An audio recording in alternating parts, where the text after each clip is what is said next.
In this screencast, we're going to explore the Photoshop interface that you'll become very familiar with throughout the semester. Now, when I open Photoshop, I have an image open here, and this is my basic layout. And we'll start on the left-hand side, and this palette right here, these are called palettes, and I can take that and remove it and move it anywhere I want. Okay. I can also go back into an older version of palettes that were in previous versions of Photoshop, or I can go back to the new version, which is one straight line. Now, this is called the Tools palette. And what the Tools palette does, it contains all the tools that you're going to be using in Photoshop or can use for various things. And we can see here that as we click on these, we can also have changes here where we see that we can then select more tools than what is just visually on here. So this disclosure triangle here tells you that there are more tools hidden underneath. So for example, here is what's called the magic wand tool, but also that could become the quick selection tool by just clicking on it. So I can go back and forth. So here I get multiple tools that are within that single tool bracket.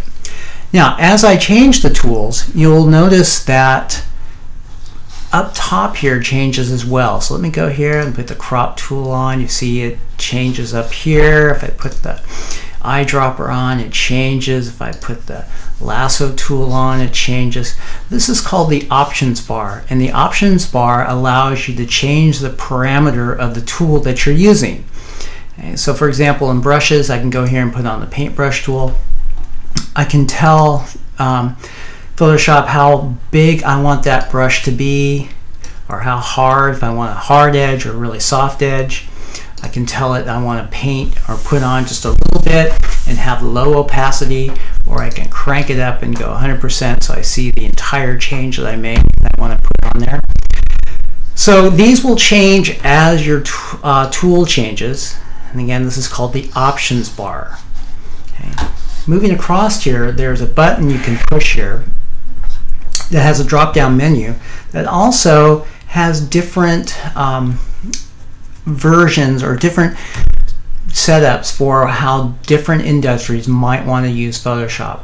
So you can see that there's an essentials, saying this is what bare bones is what you need to be able to do things. But I can also, if I'm going into 3D work, I can put this tools palette setup here. If I'm going into motion, it changes the setup as well.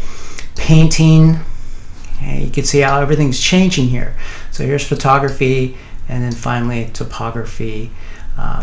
Typography, not topography, typography, as if you were in going to add text and that kind of thing. So let's go back to photography. And this is the palettes that are formed, and you can see you can take these palettes, you can move them out, you can put them wherever you want them to be, you can redock them, and putting them back in, you see it turns blue, you can just release it, and then that palette gets nestled within that tab or that series of palettes. Okay, there's another disclosure triangle here, or where I can collapse or open up more palettes that are available to me here. And I can remove palettes or add palettes by simply going to the to the windows, and you can see the palettes that are chosen have a check mark by them. If I want to add other palettes, let's say I want to see the histogram on here. Okay, there's my histogram palette on here. Here's my navigator palette. I can take that off by just going up here and saying, I don't want to see that histogram. Oop, I think it moved here on me. I don't want to see that histogram. I can take that off. Very simple. So I can have as many palettes as I want or think I need. We'll talk more about these in detail, but what you're really going to need first and foremost is your layers palette. This is the real heart of Photoshop. This is started after Photoshop CS3. This allows us to make what's called non-destructive editing, so we can go back and always have our original file. So we never touch the original image that we're working with. You just make adjustments on top of that through a series called layers. So it'll become very familiar with. And layers has a set of icons down below here that will do different things, and we'll be talking about that. This is your channels palette. Your RGB file is made up of individual red, green, and blue channels. When you mix that together, you get these RGB colors, so we can split these channels. We'll be doing a lot with that this semester as well. Further down below here, you can change some other information that you want revealed by just clicking this triangle. I can say document size, I can see what profile I'm in, I can see my dimensions, I can see my scale if I want to know that. These are the ones I use the most, are dimensions and profile and document size like that, but I can change that as I wish.